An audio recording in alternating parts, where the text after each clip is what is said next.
Second part of mathematics going to start. तो last में हमने law of mass action study कर लिया। ठीक है, अब बात करेंगे रेट कांस्टेंट क्या होता है। Heading is now rate constant, note करेंगे सबने। The topic is now rate constant, इसको वेग स्थिरांक कहते हैं। ठीक है, नोट करिए सब। इसके डेफिनेशन बनाते हैं, इसके कैरेक्टरिस्टिक स्टडी करते हैं। रेट कांस्टेंट और वेलोसिटी कांस्टेंट भी कहते हैं इसको, और इसी का नाम होता है स्पेसिफिक रिएक्शन रेट। इसी का नाम होता है स्पेसिफिक रिएक्शन रेट। इसी का नाम होता है स्पेसिफिक रिएक्शन रेट। देखो तीन नाम होते हैं इसके। इसी को रेट कांस्टेंट बोलते हैं, इसी को वेलोसिटी कांस्टेंट बोलते हैं, इसी का नाम है स्पेसिफिक रिएक्शन रेट। देखो ये रेट कांस्टेंट क्या, इसको डिफाइन करते हैं। चलो जब ध्यान देना, एक रिएक्शन हो रही है ए टू बी। अभी बात हुई थी लॉ ऑफ मास एक्शन, तो लॉ ऑफ मास एक्शन से इसका एक्सप्रेशन ये बनेगा। ठीक है, और ये कॉफिशिएंट ध्यान रखना स्ट्रिक्टली किसके इक्वल होनी चाहिए, पावर के इक्वल। ध्यान रखना इस बात का जरूर। ये लॉ ऑफ मास एक्शन की सबसे मेन चीज है। आपको बोलते हैं इस रेट कांस्टेंट को डिफाइन करो। रेट कांस्टेंट क्या है, इसके लिए हम एक काम करते हैं, इसको वन लेने से। जैसे ही हमने इसको वन लिया, आर इसको टू क्या आ गया, ये आ गया। बोलो वो नहीं है। वो बोले रेट कांस्टेंट क्या है, तो rate constant rate of reaction ही है। Rate constant rate of reaction ही है, लेकिन कब, जब रिएक्टेंट की कंसेंट्रेशन वन थी। समझ रहे आप। आपने रिएक्टेंट की कंसेंट्रेशन एक रख दी, जैसी एक रखी, आर इसको डुके आ गया। भाई आर तो रेट ऑफ रिएक्शन है, इसका मतलब रेट कांस्टेंट भी रेट ऑफ रिएक्शन ही है, लेकिन तब है जब रिएक्टेंट की कंसेंट्रेशन वन है। और सुनिए, और सुनिए, अगर हमारे पास ऐसी रिएक्शन होती तो लॉ ऑफ मास एक्शन के हिसाब से रेट लो ये होता। डजंट मैटर, यहाँ टू है, यहाँ टू लगा देते हैं। अगर इन दोनों की कंसेंट्रेशन का प्रोडक्ट गुणनफल वन बन जाए, मान लो इसकी वैल्यू वन होती, तो आर उसको टू क्या होता है, ये होता। अब भी हम क्या कहेंगे कि रेट कांस्टेंट क्या है, रेट ऑफ रिएक्शन ही है, लेकिन कब, जब रिएक्टेंट की कंसेंट्रेशन का प्रोडक्ट वन। आ रही है बस। तो rate constant basically rate of reaction का दूसरा नाम होता है।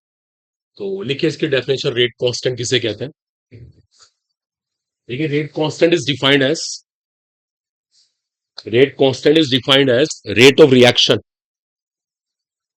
Rate constant is defined as rate of reaction when, rate constant is defined as rate of reaction. Rate constant is defined as rate of reaction when the concentration of reactant,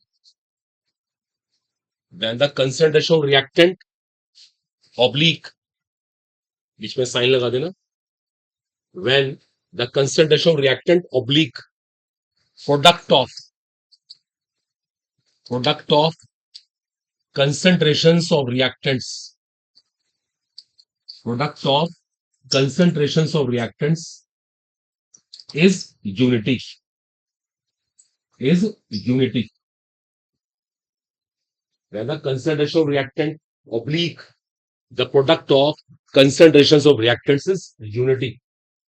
या तो reactant की concentration one होनी चाहिए, या फिर उनकी concentration का product गुणनफल यूनिटी होना चाहिए, एक काम होना चाहिए। तो जो उस टाइम रेट ऑफ रिएक्शन होगा उसे हम क्या कहेंगे, रेट कांस्टेंट। आई बात सबको समझ। ठीक है, तो कॉपी करना चाहता है ऐसे कर ले, मर्जी है। देखो एक केस लिख सकते हो, आपका मन है, एज यू लाइक। लिखना चाहे इसको लिख सकते हैं। और अगर हमने इनका प्रोडक्ट भी वन दिखा दिया, इनका जो गुणनफल है उसकी वैल्यू वन दिखा दो, तो आर इसको टू क्या आ गया, के।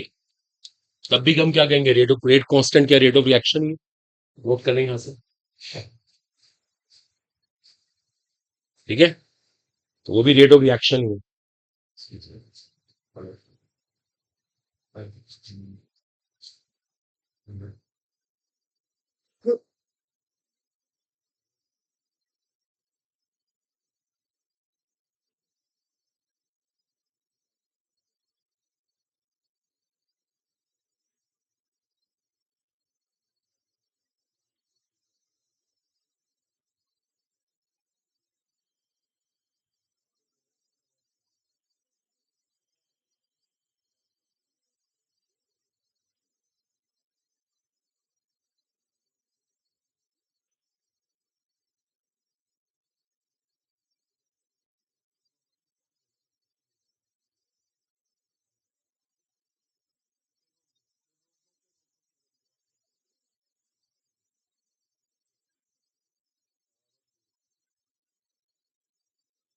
आई थिंक क्लियर, तो कंफ्यूजन नहीं होना चाहिए। ठीक है, ये रेट कांस्टेंट की सिंपल सी डेफिनेशन, अगला हेडिंग नोट कीजिए इसके, that is termed as characteristics of rate constant.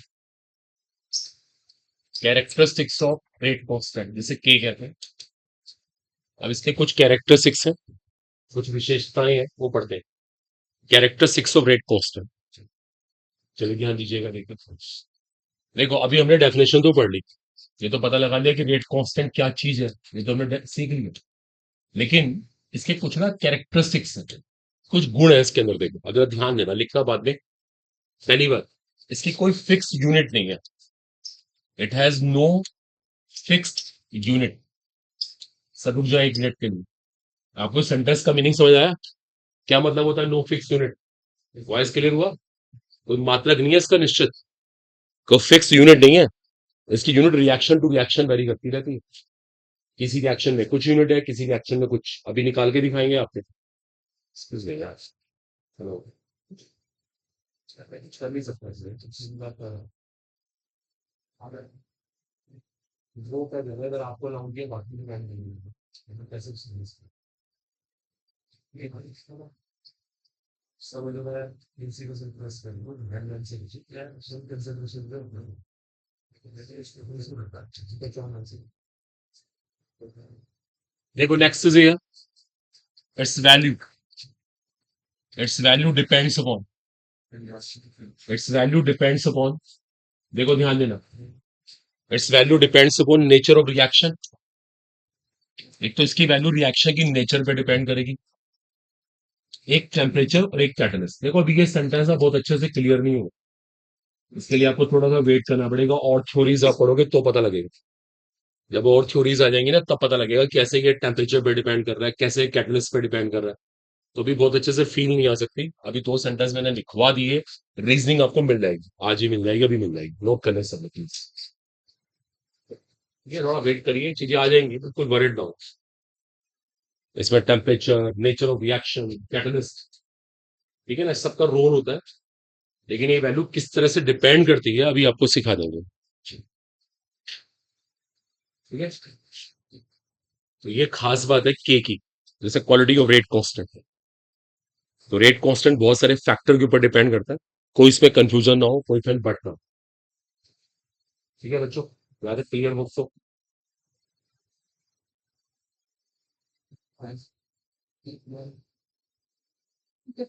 It's value depends upon,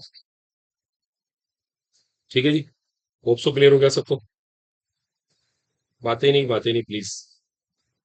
ठीक है, तो मैं इसको रब कर रहा हूँ, लेट्स फिनिश इट। देखो अब टॉपिक यहाँ से टर्न होता है, देखो अब चैप्टर यहाँ से पूरा टर्न हो जाएगा, बहुत इंपॉर्टेंट चीज आने वाली है। चलिए इसको रब कर दे, सब वाइज लिख चुके। Next article is there, limitation of law of mass action. Limitation of law of mass action, देखो ये है सुपर आर्टिकल, है great great article, that's a very very important heading, limitation of law of mass action. देखो इसको समझना, यहाँ से पूरा चैप्टर टर्न हो जाएगा, बहुत डेप्थ पे चले जाएंगे हम लोग। देखो ध्यान देना, देखो अब सब लिखना बंद कर देना एक मिनट के लिए। देखो लॉ ऑफ मास एक्शन क्या है? They depend upon the concentration of reactant, ये बात बार बार बोली जा रही है आपसे, और ये बात भी कही जा रही है कि जो ये स्टोइकोमेट्रिक कोफिशिएंट है वो इस पावर के इक्वल है। ये बात मैं बार बार रिपीट कर रहा हूँ, आपको बताया जा रहा है कि स्टोइकोमेट्रिक कोफिशिएंट पावर के इक्वल है। ठीक है, सुनते रहिए प्लीज, स्टोइकोमेट्रिक कोफिशिएंट पावर के इक्वल है। देखो ऐसे ही यहाँ पे होने वाला है। ठीक है, ये जो कॉफिशिएंट है ये पावर के इक्वल होता है। अब देखो सुनो, एक बहुत इंपॉर्टेंट कंसर्न है, ध्यान देना सब। जो ये लॉ कहता है ना कि ये कॉफिशिएंट पावर के इक्वल होना चाहिए, ये जरूरी नहीं होता। सुनिए, जरूरी नहीं होता। जब हम लैब में चेक करते हैं ना, हमारे पास ऐसे एविडेंसेस हैं, ऐसे सबूत हैं जहां पे ये कॉफिशिएंट पावर के इक्वल हो भी सकता और नहीं भी हो सकता। देखो जैसे इस केस में तो इक्वल कर दिया हमने, यहाँ कर दिया, बहुत जगह नहीं भी होता, बहुत सारी केमिकल रिएक्शन ऐसी। तो इस लॉ के अंदर ना लिमिटेशन है, ये इस लॉ की ना एक लिमिट हो गई, लिमिट, सीमा। ऐसा नहीं ये लॉ यूनिवर्सल लॉ हो गया, ये तो बहुत जगह फेल है। मैं बता सकता हूँ ये कहाँ चलता है, लेकिन अभी थोड़ा ना आपको डेवलप होने में टाइम लगेगा। ये एलिमेंट्री रिएक्शन में लगता है, अब ये वर्ड्स आपको नहीं आते तो आप इसको लेकर डरिए नहीं, बस आप एक सेंटेंस लिखो, दैट्स वेरी क्रूशियल, लिखो। Okay, this law says stoichiometric coefficient ऐसे लिख लिया मैंने S dot C. This law says stoichiometric coefficient and power must be equal. This law says the stoichiometric coefficient and power must be equal. The fact is that, but the fact is that it may or may not be. But the fact is that it may or may not be. सच्चाई तो ये है ऐसा हो भी सकता है और नहीं भी हो सकता. इट मे और मे नॉट बी. पता लग जाएगा आपको कहाँ होता है कहाँ नहीं, लेकिन वो ना डेवलपमेंट लगता है. अभी चैप्टर शुरू हुआ, अपने अभी चीजें फील आएंगी क्यों होता है कहाँ होता है. इसको अंडरलाइन कर लो अच्छे से, मे और मे नॉट बी. इसका रीजन आपको मिलेगा, थोड़ा सा वेट करना पड़ेगा. Have patience. चलो यहाँ तक क्लियर हो गया होप सो. अब करूँ इसको मैं. ठीक है, डरिए नहीं बिल्कुल भी. एक आप पढ़ के देखिए प्लीज. जो मैंने अभी कराया इसको रीडिंग करके देखिए. मुझे आते ही हुआ. बात ही नहीं हुआ. बिल्कुल रीडिंग करो अच्छे से, मन से 2 बार पढ़ के देखो. रेट कांस्टेंट क्या था, लॉ ऑफ मास एक्शन क्या था, क्या उसकी सीरियस लिमिटेशन है, उसको रीडिंग करो सब लोग. आप घर नहीं पढ़ पाते यहाँ पर.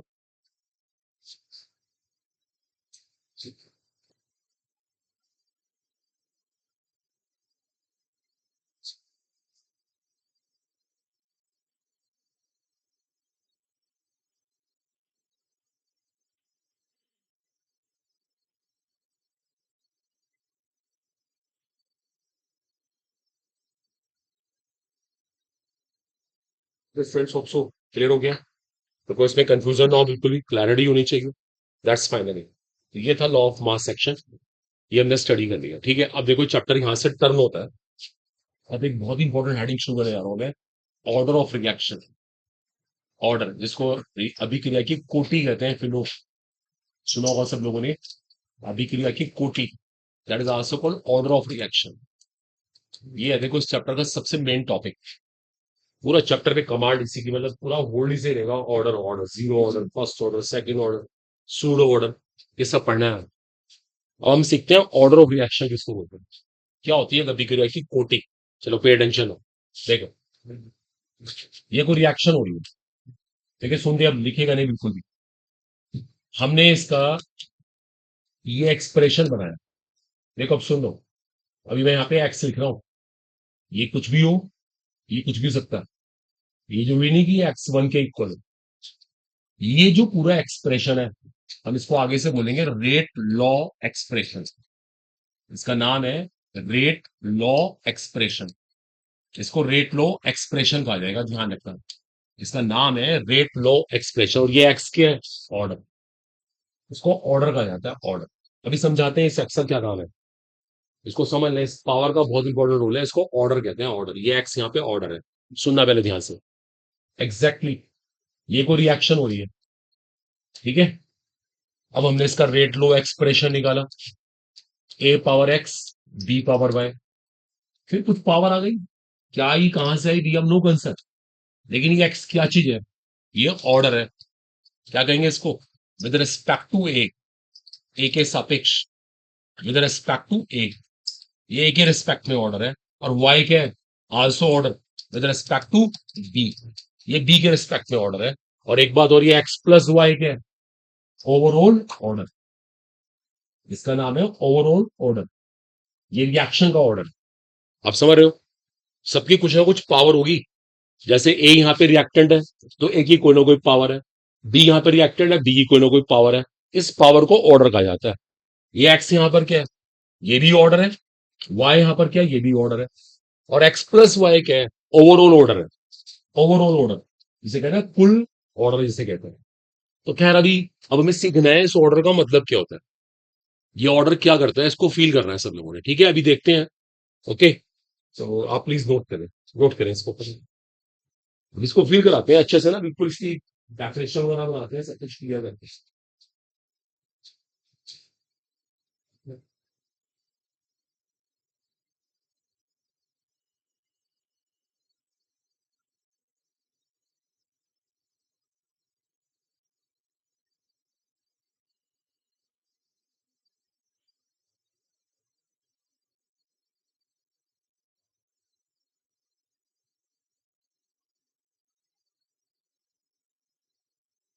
ठीक है, तो एक्स भी यहाँ पे ऑर्डर है, वाई भी यहाँ पे ऑर्डर है, x plus y overall order है। लेकिन क्वेश्चन है कि ऑर्डर का मतलब क्या है। देखो आपको फील कराते हैं ऑर्डर का मतलब क्या होता है, ऑर्डर किसे कहते हैं।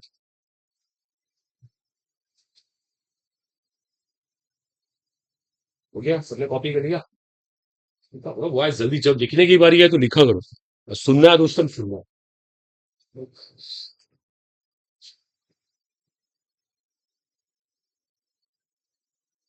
एक्स भी ऑर्डर है, वाई भी ऑर्डर है, x plus y overall order है। एक्स यहाँ पे ऑर्डर ए के रिस्पेक्ट में है, वाई यहाँ पे ऑर्डर बी के रिस्पेक्ट में है।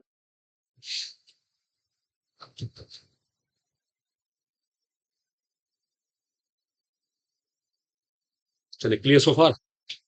ओके, अब कर दूं इसको मैं।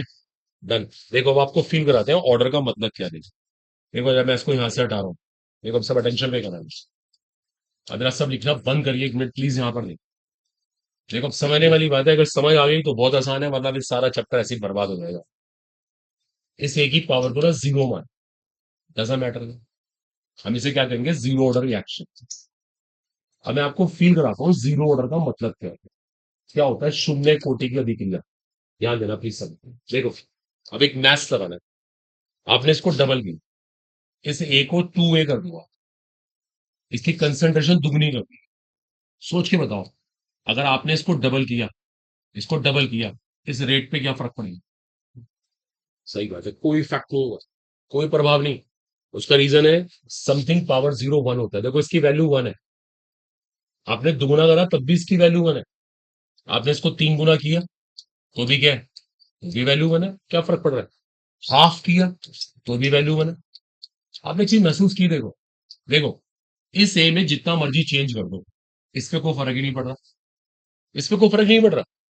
इसका मतलब ए का ऑर्डर जीरो। देखो समझने की कोशिश करो, ए के अंदर इतनी ताकत नहीं है, इतनी हिम्मत नहीं है कि रेट को बदल सके। मान लीजिए, मान लीजिए अब अभी आप यहां से कॉलेज से बाहर निकल के मार्केट में होगी, सब दुकानें बंद कर दो अपनी। अब चिल्ला चिल्ला के बोल रहे हो भाई सब दुकानें बंद करो अपनी, तो आपकी बात मान लेंगे। क्यों, क्योंकि हमारा ऑर्डर वहां पे क्या है, जीरो। हाँ यही बात पुलिस वाले बोले, कोई अधिकारी आके बोले तो उसकी बात एकदम मानी जाएगी। लो होगा नहीं होगा, क्योंकि उनका ऑर्डर जीरो नहीं। समझने की कोशिश कर, यहाँ पे ऑर्डर जीरो हो गया हमारा, हमारी कोई नहीं सुन रहा। कहने का मतलब ये, अभी और सुनो, ये कोई रिएक्शन होती है। अब सिचुएशन ऐसे, क्या कहते हैं इसको, प्रथम कोटि की अभिक्रिया, फर्स्ट ऑर्डर।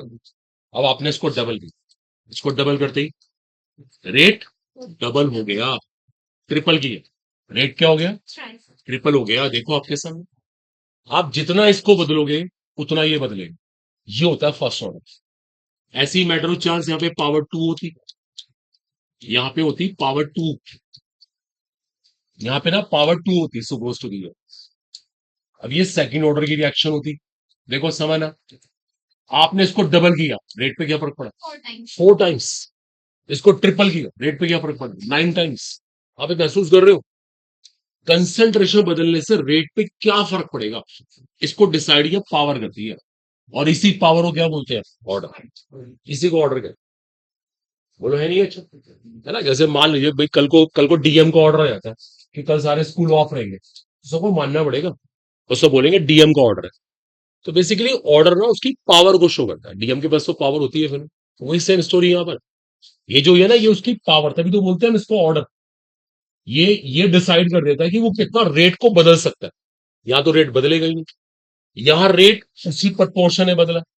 यहाँ रेट का इफेक्ट डबल आ रहा है। देखो आप, इसको डबल करो तो चार गुना, कितना इफेक्ट आ रहा है। ट्रिपल करो तो नाइन टाइम्स।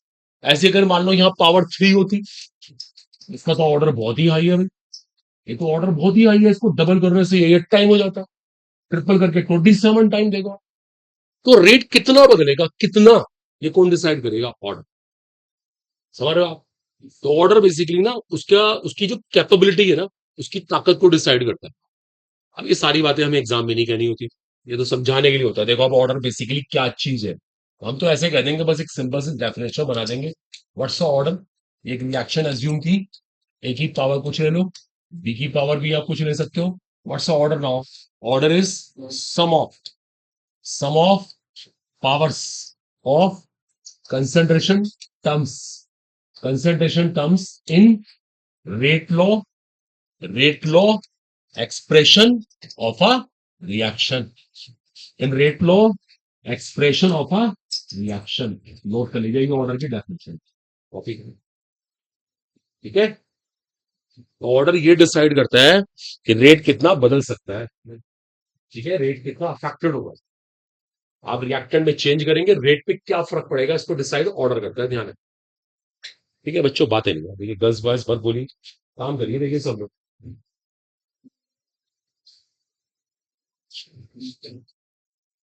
स्टूडेंट्स बोलना नहीं है मैडम, नो डिस्कशन, चुपचाप नोट करिए, देखिए।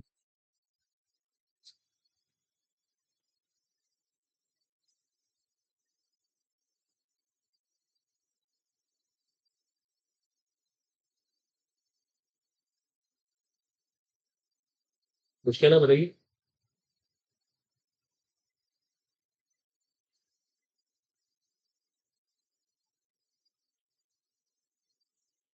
चले क्लियर सो फार, ठीक है। तो ऑर्डर क्या चीज है पता लग गई हमें, कोई जरा सा इस पे कंफ्यूजन ना हो, कहीं पे बैठना हो। The sum of powers of concentration terms in the rate law expression of a reaction, that is termed as order, इसको ऑर्डर कहते हैं। ठीक है बॉयज, क्लियर हो गया होप सो। इसके नीचे एक स्टेटमेंट और लिख सकते हैं। आओ अगले पॉइंट पे, जल्दी से बॉयज फास्ट। आपको बड़े बड़े नोट्स मिलने चाहिए, है ना, बस आप सुने, दैट्स मोर इंपॉर्टेंट है। देखो एक important line, it's an experimental method, it's an experimental method. देखो ये एक्सपेरिमेंटल मेथड है, जिसे बोलते हैं ना प्रायोगिक, इसको एक्सपेरिमेंट से निकालना पड़ता है। ऑर्डर को आप थ्योरी से नहीं निकाल सकते। ये किसी की पावर क्या है इसका पता लगता है जब प्रैक्टिकली करा जाता है। ये एक्सपेरिमेंटल मेथड है, एक्सपेरिमेंटल है, आप समझ रहे हो ना। जैसे देखो आप एक डॉक्टर है, सुबह करो आपके पास एक पेशेंट है, तो आप उसको ना उसके सिम्टम देख के कह दो कि तुम्हें फीवर है, तुम्हें ये प्रॉब्लम है ना, सिम्टम से पहचान लोगे। अब एक पेशेंट है, उसे कैंसर है, तो कैंसर का पता सिम्टम से नहीं पता लगता। ये सच बात है बिल्कुल। सिम्टम उसके क्लियर होते ही आप पहले उसको मेडिसिन देते रहोगे, 1 महीना 2 महीना 3 महीना, आपको लग रहा है यार उसमें कुछ आराम ही नहीं आ रहा, कुछ चेंज ही नहीं आ रहा, उनका उसकी बॉडी और डाउन होती जा रही है। फिर आपको टेस्ट करवाने पड़ेंगे, बिना टेस्ट करे कैंसर कंफर्म ही नहीं होगा। और टेस्ट भी 3 4 लैब से, ये नहीं एक लैब से बस आ गया और आपने कह दिया कैंसर। जब तक 3 4 लैब्स की रिपोर्ट ना हो तब जाके बोलेंगे तुम्हें कैंसर है।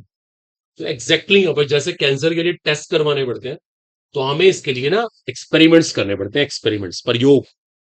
ये ऑर्डर थ्योरी से नहीं निकलता, किसी की पावर क्या आएगी थ्योरी से डिसाइड नहीं होगा, एक्सपेरिमेंट से पता लगेगा। चलिए क्या बहुत डेप्थ अभी स्टडी करनी है इसकी। Next heading is unit of rate constant. अब देखो आपको इसकी यूनिट सिखाते हैं, यूनिट मात्रक। अभी मैंने एक स्टेटमेंट बोला था, it has no fix unit. देखो सुनो, it has no fixed unit. देखो बच्चों, इसका कोई निश्चित मात्रक नहीं है, कंफर्म है ना।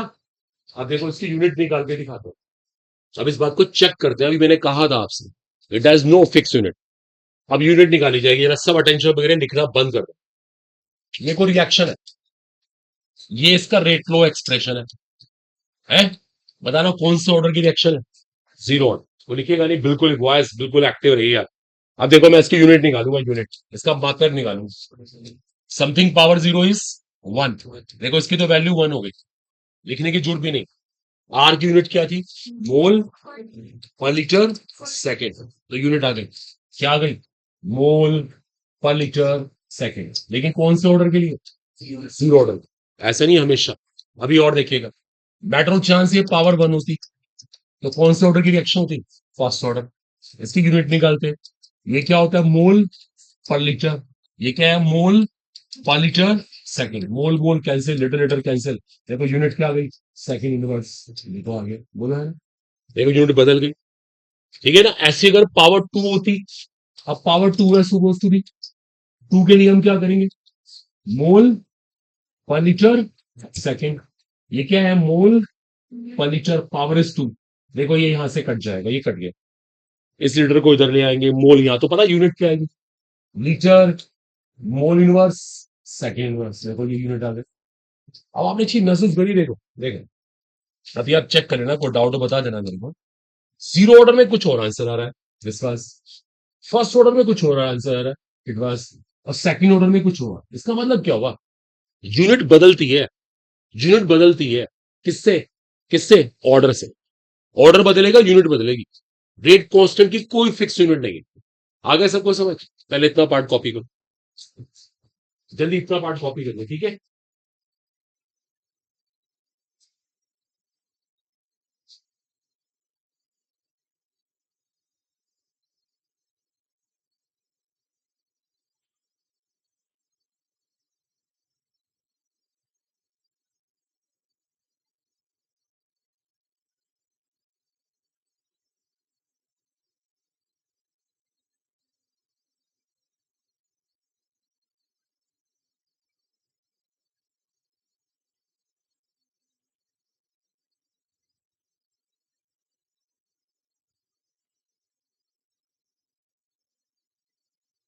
गया जल्दी जल्दी हुआ है सब, यही तो बात है, देखो। डॉक्टर है, आप इतने सारे पेशेंट्स देख होंगे आपको एक दिन में।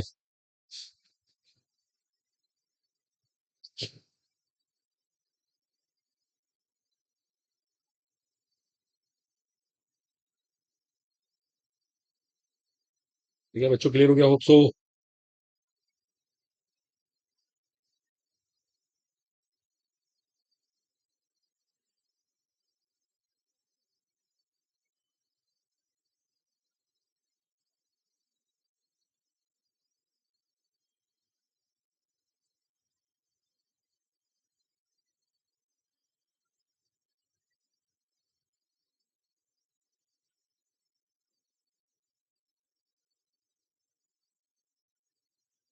यस स्टूडेंट्स, क्वेश्चन पढ़ना हो, कोई कंफ्यूजन नहीं होना चाहिए। किस केस में क्या यूनिट आएगी, it must be clear to all. Zero order में अलग है, फर्स्ट में अलग है, सेकंड में अलग है। अब देखिए सुनिए, देखो हम एक काम करते हैं। हो गया? सबने कॉपी कर लिया? अब इसको जनरलाइज कर देते हैं। जनरलाइज का मतलब ये होता है, हम ना यहाँ पावर एन ले लेंगे, एन। देखो मैं करके दिखाता हूँ, देखो ध्यान देना। इस बार हम एक काम करते हैं, यहाँ पे ना पावर को एन ले लेंगे। एन का मतलब ये हुआ, इसका ऑर्डर क्या है? एनथ, हम कह देंगे nth order reaction. N order reaction है, ठीक है? अब एन की वैल्यू क्या हो सकती है? बहुत सारी हो सकती है वैल्यू। अब हम एन की यूनिट निकालते हैं, मतलब यूनिट निकालते हैं केपी। ये क्या आ गया? मोल पर लीटर पावर एन। ये क्या है? मोल पर लीटर सेकेंड। देखिए सुनिएगा, अब कुछ कैंसिल वैंसिल नहीं कर रहा। मोल पावर एन को नीचे लाओ, इसको इधर ले आओ, देखो यूनिट क्या आएगी इस बार? Litre N minus one, mole one minus N, second inverse. देखो ये यूनिट आ गई। अब सुनना, देखो आप सब बच्चे ना इस एक्सप्रेशन को पक्के से रट डालो। इसको बिल्कुल याद कर लो, मेमोराइज कर लो इसको। आप देखो, अगर कंपटीशन में जीरो ऑर्डर का क्वेश्चन आया, तो एन की वैल्यू जीरो रख देना। फर्स्ट ऑर्डर आया, एन की वैल्यू वन रख देना। हाफ ऑर्डर आया, एन की वैल्यू हाफ रख देना। जो मर्जी वो कहें, उसके हिसाब से एन बदलते रहना। बस आपका आंसर आता रहेगा। Is it clear? ये नहीं कि आप बार बार निकाल के देख रहे हो। आपने एक जनरल एक्सप्रेशन याद किया हुआ है, litre power N minus one, mole power one minus N, second inverse. अब जो भी वो कहे, second order, third order, half order, one by three order, three fourth order, कुछ भी हो सकता है, फ्रैक्शन भी हो सकता है। जो भी कहे उसको रख देना और आंसर निकाल लेना। आगे सबको समझ? नोट करो उसको फटाफट, जल्दी क्विक।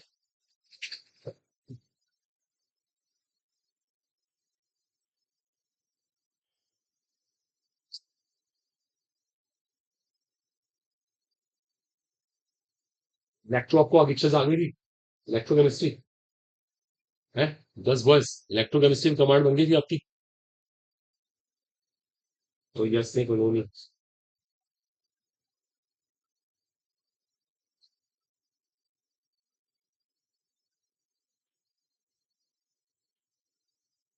कितने घंटे पढ़ते हैं वैसे घर पे आप? है कुछ स्टडी का बस टाइम मिल जाता है? ये कितने सेकंड्स पढ़ते हैं हाथों में तो? गर्ल्स का भी ऐसी हाल है। Micro second, nano second, pico second, सोचते हैं बस आप पढ़ूंगा, आइडिया खत्म। वो तो क्या, एक सेकंड पूरा। पढ़ ली रॉन्ग है, डन हो गया आई थिंक सो, क्लियर। ये एक्सप्रेशन याद होना चाहिए। नेक्स्ट आर्टिकल नाउ ये नेक्स्ट इंपॉर्टेंट हेडिंग, बातें नहीं यार बातें नहीं। Next important topic is here that is called just how to determine the order here. Article now the determination of order. अब मैं आपको ना ऑर्डर निकालना सिखाऊंगा, एक अभिक्रिया की कोटि कैसे निकाली जाती है आपको ये सिखाते हैं। Article name write down, just determination of order, कोटि की गणना कर, कोटि कितनी है अभिक्रिया की इसका पता कैसे लगाएं आपको ये सिखाना है। बड़ा इंपॉर्टेंट टॉपिक है इस चैप्टर में, सबसे इंपॉर्टेंट आर्टिकल देखो दिया हुआ है। एक बार अच्छे से में ये क्लियर हो जाए ना तो चैप्टर ही हमारा समझो कबाड़ बन जाए इसके ऊपर, तो हम सारे प्रॉब्लम कर देंगे कॉम्पिटिशन में। लेकिन आपके लिए बहुत मेहनत करनी पड़ेगी इसमें। यानी going to start the first is called graphical method. इसका पहला मेथड है ग्राफिकल मेथड, ग्राफिकल। अब कुछ ग्राफ आएंगे, ग्राफ, उन ग्राफ को देख के हम पता लगा लेते हैं कि रिएक्शन का ऑर्डर क्या है। ठीक है, रुकिएगा सब लोग। ग्राफिकल मेथड का पहला केस है रेट वर्सेस कंसंट्रेशन। देखो सुन लो, अब मैं ग्राफ बनाऊंगा रेट और कंसंट्रेशन के बीच में, रेट और सांद्रता के बीच में। देखिए सुनिएगा, उससे हम पता लगा लेंगे रिएक्शन का ऑर्डर क्या है। देखो जरा ध्यान दो, हमने ग्राफ बनाया रेट और कंसंट्रेशन के बीच में। ठीक है, सुना ध्यान से, मैटर ऑफ चांस ग्राफ ये आ गया। अभी किसी को नहीं लिखना, कोई कॉपी नहीं करेगा। हो सकता है, हो सकता है ग्राफ ऐसे आ जाए, मे पॉसिबल ग्राफ ऐसे आ जाए। देखो सुनना, मे पॉसिबल ग्राफ ऐसे आ जाए लाइक दिस है। ठीक है, अब देखो इनके ना अपने मीनिंग है, अपने मीनिंग। देखो ना ध्यान देना, इन सबके अपने अपने मीनिंग है लाइक दिस, ऐसे ग्राफ आ गया। तो मुझे बताना है अब ये कि भाई कौन से ऑर्डर की रिएक्शन है, ऐसे कर पता लगा। चलो कोई लिखेगा नहीं बिल्कुल भी, देखो सब अटेंशन देगा ना, देखो सब ध्यान देना। ये पहला ग्राफ। अब आपने मैथ्स लगाना है, मैथ्स, कोई केमिस्ट्री नहीं पूछ रहा हूं मैं आपसे। सब देख लो अच्छे से, सबको ग्राफ दिख रहा है ना। ओके, इस ग्राफ का मीनिंग क्या है मैथ्स से बताना, आप बताएंगे, से समथिंग कुछ बताओ। एक मिनट इसको पूछो, इस ग्राफ को देख के क्या पता लगा आपको, और जल्दी बताना प्लीज। चलिए, कुछ नहीं बोलना होता है, ऐसे चुपचाप नहीं बैठना होता है, इंटरव्यू हो रहा है आपका, से समथिंग कुछ। मैडम प्लीज कूल, आप एकदम टेंशन में क्यों आती है, आराम से बैठिए। आप बताइए इस ग्राफ का मतलब क्या है मैथ्स के साथ। आपके छोटे भाई ने आपसे पूछ लिया, देन व्हाट, बेइज्जती हो जाएगी। देखो दीदी को इतना भी नहीं आता तो आप क्या कहेंगी, कुछ तो बोल दो। बताओ क्या कहेंगे छोटे भाई को, तबियत खराब हो रही है, बैठे बातें बताऊंगी, क्या कहेंगे, कुछ तो कहेंगे।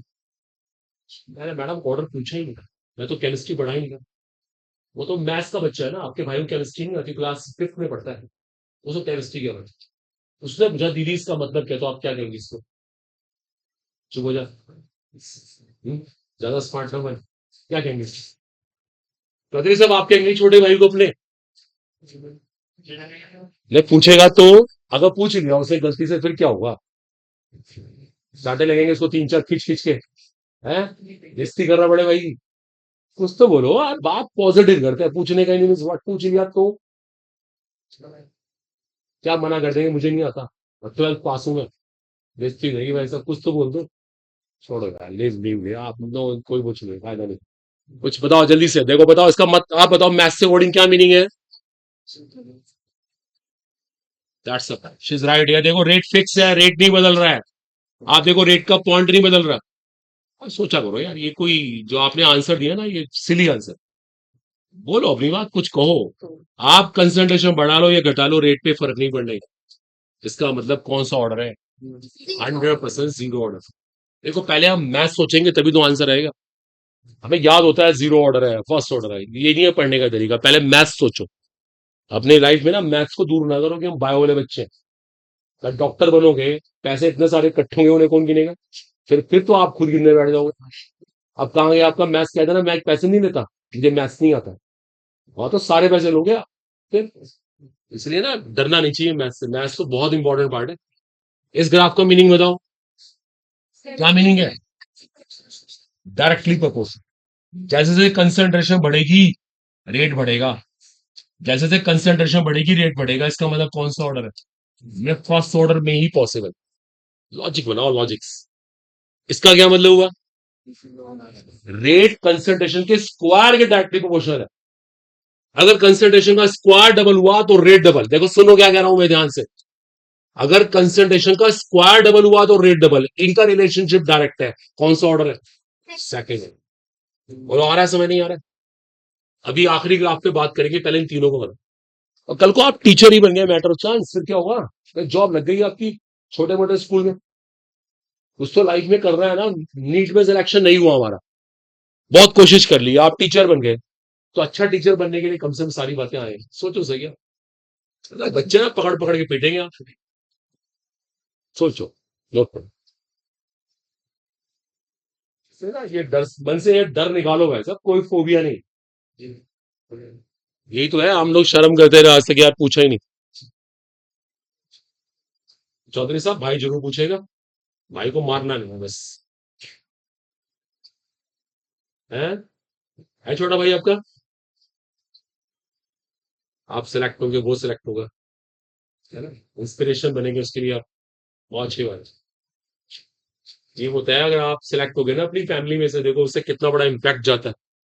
आपको देख के कई लोग एकदम से डिसाइड कर लेंगे मेरे को भी यही बनना है।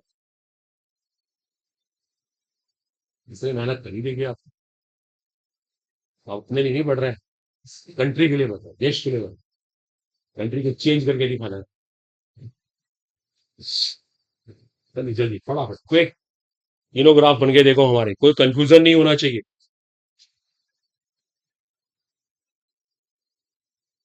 बातें नहीं स्टूडेंट्स। क्लियर हो गया? देखो लास्ट ग्राफ। देखो ये है डेंजरस। अब देखो ये बहुत ही टर्निंग ग्राफ है। देखो इस ग्राफ को ना समझना पड़ेगा। देखो ये टिपिकल मैथ्स का क्वेश्चन बना दिया मेरे। मैटर ऑफ चांस किसी टेस्ट सीरीज में आ गया। और इसके अंदर बहुत दिक्कतें आएंगी। इसको बोलते हैं पैराबोलिक कर्व। पैराबोलिक कर्व है ये। देखो ये स्ट्रेट लाइन नहीं बन रही एकदम से डिसाइड करना। देखो जरा इसका मतलब समझना प्लीज, जरा देखो ध्यान दो। देखो तो हम आपको थोड़ा फील करवाते हैं ऐसे ग्राफ का मतलब। वैसे किसी को पता है कौन सा ऑर्डर है? ये भी सेकंड ऑर्डर है, करेक्ट। Well done. देखो ये भी सेकंड ऑर्डर है, लेकिन इसको फील करवाते हैं इसका ये कहां से आ गया। अगला सब देखो, टेंशन पे करना प्लीज, जरा ध्यान देना। देखो जब भी कोई सेकंड ऑर्डर रिएक्शन होगी ना, इसका एक्सप्रेशन ऐसे बने। सुनना, देखो मोटी मोटी बात। हमें रेट और कंसंट्रेशन में ग्राफ चाहिए। कंसंट्रेशन का स्क्वायर नहीं है इस बार, कंसंट्रेशन है। देखो समान आप। हम एक काम करते हैं, इस के की वैल्यू को ना वन मानते हैं, ऐसी एज्यूम्ड। जैसे एक के हमने वन मान ली। अब देखो हम क्या करेंगे, हम इसको बदलेंगे और देखते हैं आर पे क्या फर्क पड़ता है। बताओ, जब ए जीरो था, सपोज करो ए जीरो है, तो आर की वैल्यू क्या थी? जीरो। लगाओ सब मैथ से यार। जीरो है तो जीरो का स्क्वायर जीरो है, जीरो ने इसको मल्टीप्लाई करा तो रेट जीरो है। अगर ए वन होता तो रेट क्या होता? वन। वन का स्क्वायर वन, ये भी वन। अगर ए टू होता तो आर होता फोर। ए थ्री होता तो आर होता नाइन। ठीक है, और ए फोर होता तो 16। बोलो, ये बातें क्लियर होगी? कितना चलेगा? एलिमेंट्री से हम मैथ सोचेंगे तो आएगा यार, सोचने के ऊपर सब कुछ है। देखो ये वन, टू, थ्री, फोर, ऐसे हमने पॉइंट अलॉट कर दिए। ऐसे इधर कर दिए, one two three four five six seven eight nine ten eleven twelve thirteen fourteen sixteen, चलता है ऐसे। देखो सुनो, जब ए जीरो था, आर जीरो था, ये वाला पॉइंट। ए वन आ गया तो आर क्या आ गया? वन आ गया। देखो देखो, अगर ये वन है तो ये भी वन है, एक पॉइंट यहां लगा दो। अगर ये टू है तो ये कितना है? फोर। थ्री है तो फोर के बाद five six seven eight nine यहाँ है। उसके बाद पर्टिकुलरली पर्टिकुलरली फोर है तो 16 यहाँ आएगा। देखो देखो, अगर मैं सबको मिलाऊं ना, एक ग्राफ ऐसे जाएगा, देखो लाइक दिस। देखो देखो, महसूस कर रहे हो? कंसंट्रेशन में थोड़ा चेंज हुआ है, लेकिन रेट में चेंज ज्यादा हुआ है। वहां थोड़ा चेंज करते हैं, रेट में चेंज ज्यादा हुआ। कितनी इंपॉर्टेंट लाइन देखो, मैं आपसे बोल रहा हूं। इसका मतलब कौन सा ऑर्डर है? पक्की बात, सेकंड ऑर्डर है। और अगर थर्ड होता ना, तो चेंज और भी ज्यादा होता। फिर तो ये ग्राफ देखो ऐसे होता है, देखो और क्लोज हो जाता है ऐसे, फोर में और भी क्लोज। तो वो डिफरेंट है। अब इस तरह के मैथ्स में नहीं आना, लेकिन वो वाला अगर ग्राफ हमें क्लियर हो गया मतलब पक्का सिलेक्शन हो जाएगा। होप सो इस बार नीट के अंदर मिल रहा है। पेपर देखो बहुत ट्रिकी आने के चांसेस इस बार नीट के। आपको पता है पेपर अब सब चीजें बहुत बदल गई, बहुत सिस्टम से होगा और पेपर ट्रिकी आएगा। नोट करो सारे सिलेक्शन हमारे अभ्युदय क्लासेस से हुए, ये जीआई से सारे सारे बॉयज वन साइडेड से रहते हैं। पता लगा सीबीआई इंक्वायरी हो रही है। नहीं ऐसे कैसे हुआ? चमत्कार।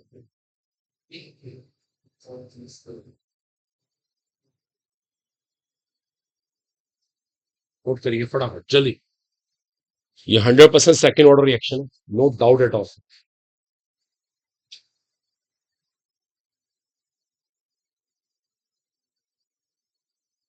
Okay students clear? Hope so done हो गया। तो इसमें कोई फिर बट ना हो, कोई कंफ्यूजन ना हो बिल्कुल भी। A0, R0, A1, R1, A2, R4, A3, R9, A4, R16 देखो आप चेक कर सकते हैं। ठीक है ना? तो जो एकदम से चेंजेस आ रहे हैं ना ये सेकंड ऑर्डर को हिंट कर रहा है। ये ग्रेट कर देगा। इसको पैराबोलिक कर बोलते हैं मैथ्स में। चलो होप सो क्लियर। ठीक है बच्चों हटाएं इसको।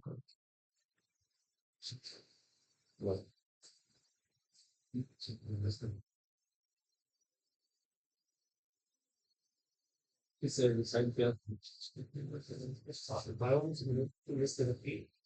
चलो चलो कुछ भाई और वही पर है वही रस्ते है हाँ तो जो आपको चेंज करना है आप देखो इसके चेंज तो दिस कम मेरे पास कोई रस्ते है मैं नहीं छुपा वो इतना से ही बहुत जी गाने चल रहे हैं बस मेरे से भी बात करनी है जिससे वो फिर बात ये करना नहीं था बेटा मैं और बना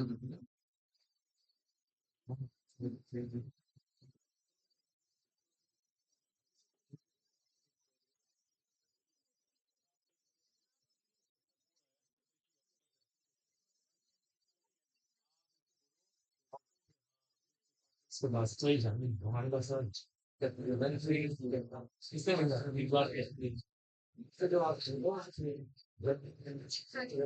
इस टाइम की बात साथ सब आप के लिए आप कहीं नहीं जाएंगे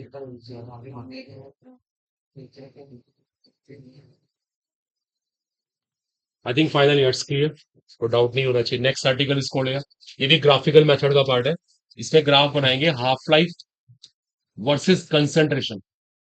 नोट करने इस बार ग्राफ बनाएंगे half life versus concentration. T half इसको half life versus concentration.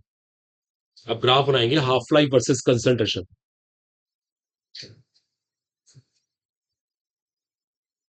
Half life versus concentration.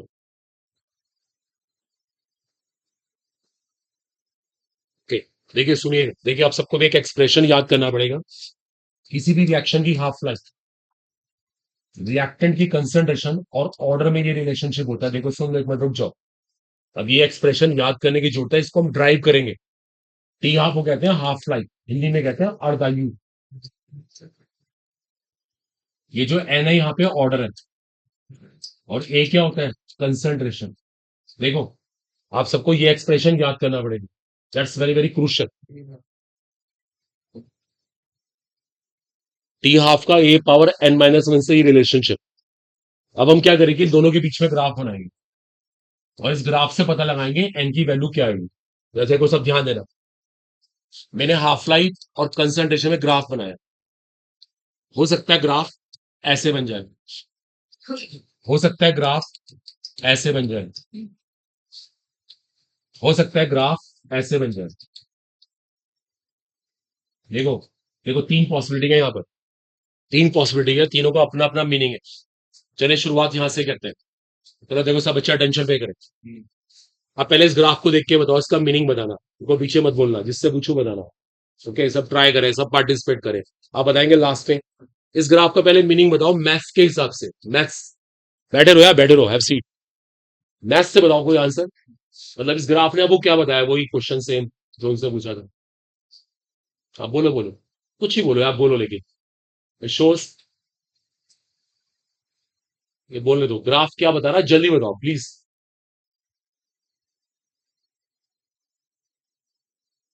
डर क्यों रहे हो? बोलो अपनी बात, कॉन्फिडेंस से बोलो। यार चुप रहेंगे आप? आप बताएंगे आगे बैठे डॉक्टर साहब, आप बताइए।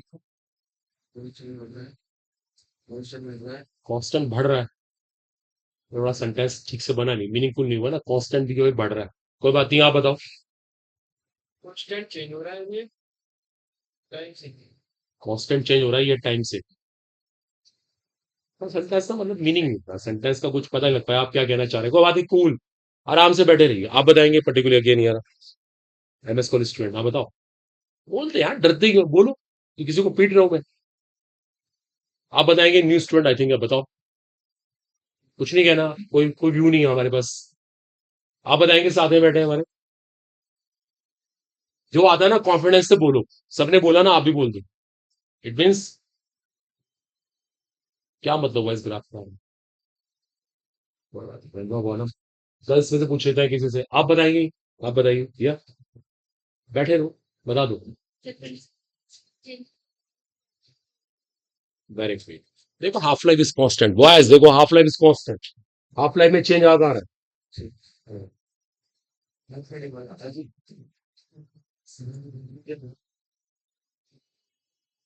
बारह बजे कहा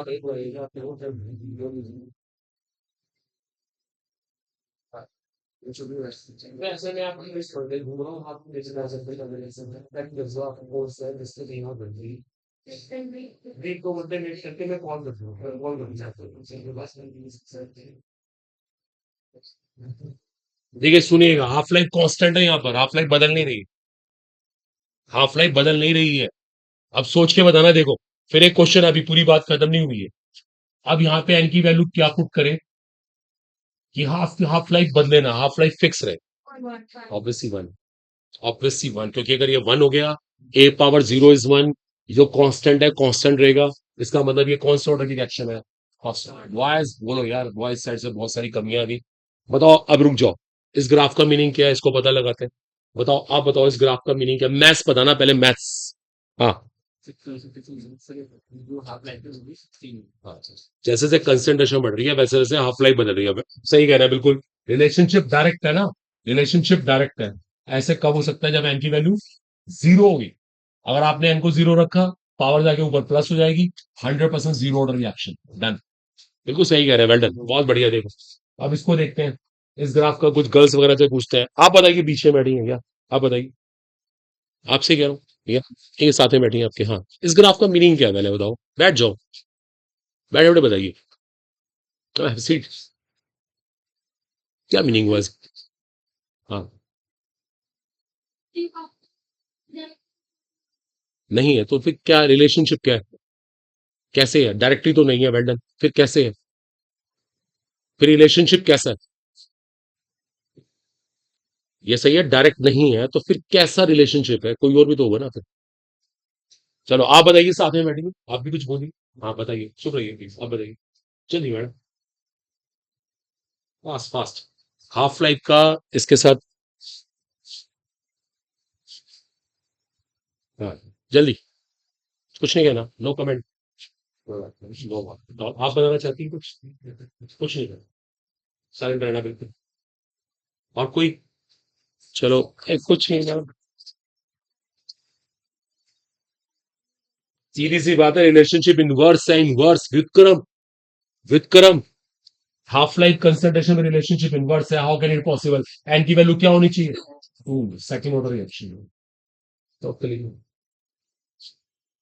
बोला करे सब लोग, यार कुछ डरा मत करे, वो एक कम से कम दिमाग से निकाले, मेरी इंसल्ट हो जाएगी, कोई हंसेगा मेरे ऊपर, हंसता रहे। ये बातों कहा करो आप लोग, ये बहुत बड़ी कमी है। हमारे बॉयज एकदम घबरा जाते हैं, डॉक्टर्स हैं आप सारे के सारे। अगर आप भी डर जाएंगे तो क्या क्या ट्रीटमेंट करें किसी पेशेंट का? क्या करें? कॉन्फिडेंस की बहुत बड़ी कमी। कोई बात नहीं।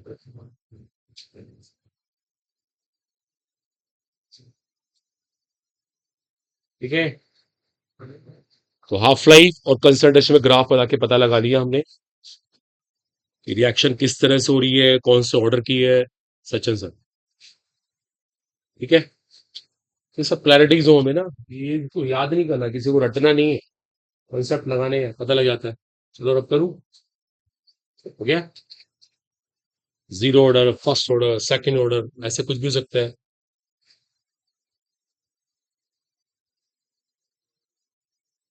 डन, आई think clear. Okay, next article, initial rate method. अगला हेडिंग है initial rate method. Initial rate method, देखो इनिशियल रेट मेथड क्या होता है, किसे कहते हैं initial rate method. Initial rate method, क्या ध्यान दीजिएगा, ये फिर से कोई रिएक्शन हो रही है। देखो ये फिर से कोई रिएक्शन हो रही है, अब एक मिनट रुकेगा सब लोग प्लीज, एक मिनट का कॉन्सेप्ट अभी खत्म हो जाता है। मेरा ये ना, मुझे एक्स निकालना है, मुझे इसका एक्स कैलकुलेट करना है। मैं एक काम करता हूँ, मैं इसको डबल कर, देखो देखो एक मैथ्स पूछूंगा मैं आपसे, सब देखो फिर अटेंटिव हो जाए। इसको डबल करता हूँ, तो पीछे बोलना भी ना, मैटर ऑफ चांस, इसको डबल करने से, इसको डबल करने से, सुन ले सब लोग, इसको डबल करने से ये 8 टाइम हो गया, 8 गुना। बिल्कुल बोलना नहीं, जिससे पूछू बताना। इसको डबल करने से ये 8 टाइम हो गया, 8 गुना। आप बताइए मैडम, लास्ट से बैठेंगे, एक्स की वैल्यू क्या होगी? पीछे मत बोलना यार, इसको डबल करने से वो 8 टाइम हो गया, 8 गुना। जीरो पक्का, लॉक कर दे मैडम, देख लो, यहीं से विंडो से पूछो वो। बातें करते हैं क्लास में बहुत, लेकिन क्या रिस्पॉन्स, कैसे जीरो, वो डबल करने से वो 8 गुना हो गया। अगर जीरो होता ना तो कोई फर्क ना पड़ता, तो मैडम बोलो ना सोच समझ के, दिखाओ अपना कॉन्फिडेंस लेवल, मत बोलो बीच में यार। आप बताओ क्या आंसर है, कोई बोल रहा हो, अच्छा बताओ क्या आंसर है, तो बीच में आप इंटरप्ट क्यों कर रहे हैं, किसी को क्यों बता रहे हैं? आराम से बैठो, कॉन्फिडेंस से आराम से। हैं?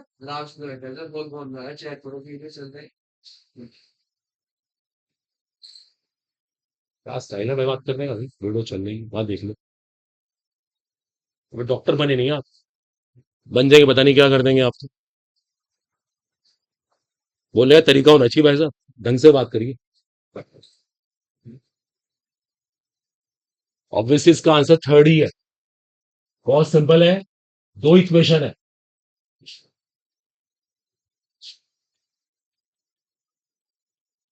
बोलने के ना कुछ एटिकेट सीख के, तब तैयारी होगी मेडिकल की। वाह भी वाह, क्या लैंग्वेज है। इन दोनों को डिवाइड करिए, आर से आर कैंसिल, के से के cancel, A power x cancel, 2 power x, that's 2 power 3। X इसको टू, यहां से क्या आ गया, थर्ड ऑर्डर। दिस आंसर ये, third order reaction, obviously note कर लीजिए। हाँ, बोलने का मेथड देखो ना, थोड़ी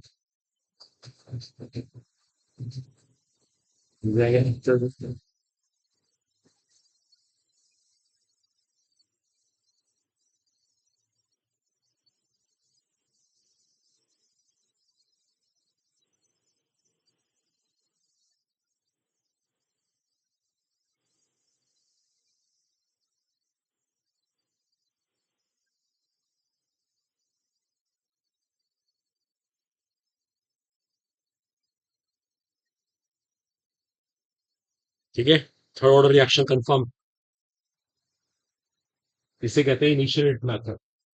इसमें एक वैसे कॉपी करने की जरूरत नहीं है, एक लाइन लिखो मैं इसके नीचे फटाफट, ये कोई इतना इंपॉर्टेंट पार्ट नहीं है। In this method two rates are compared, in this method two rates are compared at two different concentrations. In this method two rates are compared at two different concentrations to decide the order. In this method two rates are compared at two different concentrations to decide the order. To decide the order. Two rates are compared at two different concentrations to decide the order. यही था इसके अंदर। Next is called है Oswald isolation method. अगला heading is Oswald isolation method, note करें। Next article लिखिए, इसके बाद बिल्कुल ऐसे टॉपिक है, लिख लीजिए Oswald isolation method. Oswald isolation method,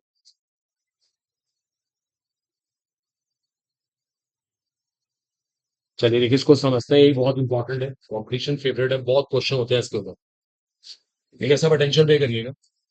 देखो रिएक्शन होनी है, हमारा एम फिर से वही ऑर्डर निकालना, ए के रिस्पेक्ट में पावर निकालना, बी के रिस्पेक्ट में पावर निकालना, ये एक्स और वाई कैलकुलेट करना, ये एक्स और वाई कैलकुलेट करना, हमारा एम फिर से वही है। देखो हम क्या करते हैं, इस बार ना एक को ना आइसोलेट करते हैं, आइसोलेट। आइसोलेट का हिंदी मीनिंग होता है अलग थलग कर देना। उसको बदलेंगे नहीं बिल्कुल, उसको चेंज नहीं करेंगे, हम चेंज ना बाकी में करेंगे, बाकी में। देखो समझना, मान लो मैं ए में कुछ चेंज नहीं करता, ए की कंसंट्रेशन वही है, सुनना पहले ध्यान से। मैंने बी को डबल कर दिया, देखो सिर्फ बी को डबल किया, सिर्फ बी को, matter of chance rate 4 time हो गया, रेट 4 टाइम हो गया। देखो ए को चेंज नहीं करा, बी को डबल किया, रेट 4 टाइम हो गया। फिर वही क्वेश्चन, आप बताओ बी के रिस्पेक्ट में कौन सा ऑर्डर है? बी को डबल करते ही रेट डबल हो गया, 4 टाइम हो गया। देखते हैं, हाँ जी।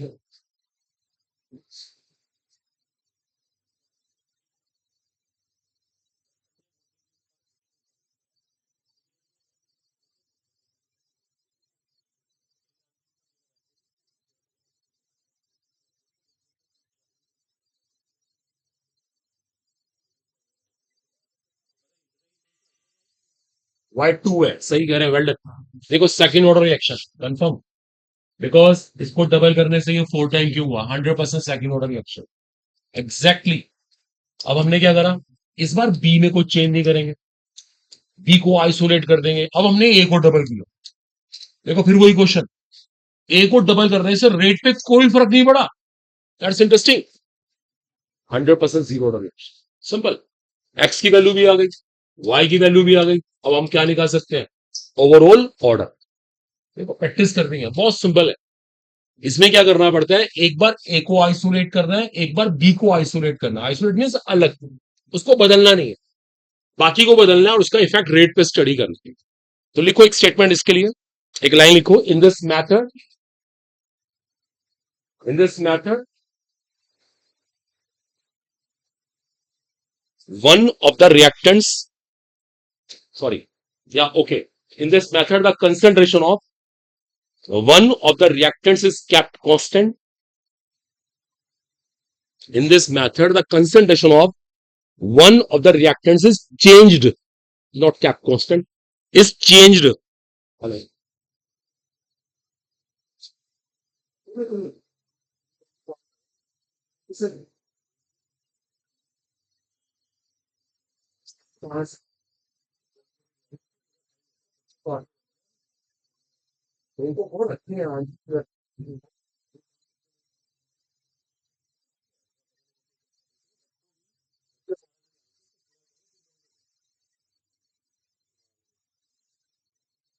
दस स्टूडेंट, बहुत सारे बच्चे की रैंक उन्हें कराना पड़ेगा ना, उनको मैं लूंगा लिस्ट, मैं लिस्ट दे गया, मुझे लिस्ट वापस कर।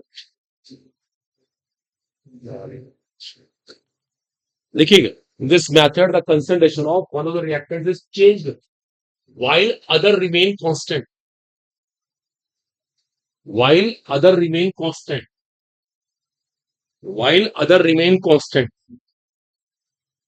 while other remain constant. This method is repeated for other reactants too. This method, while other remain constant, this method is repeated for other reactants too. This method is repeated for other reactants too. In this way, in this way, this method is repeated for other reactants too. In this way, the order of reaction is decided. In this way, the order of reaction is decided.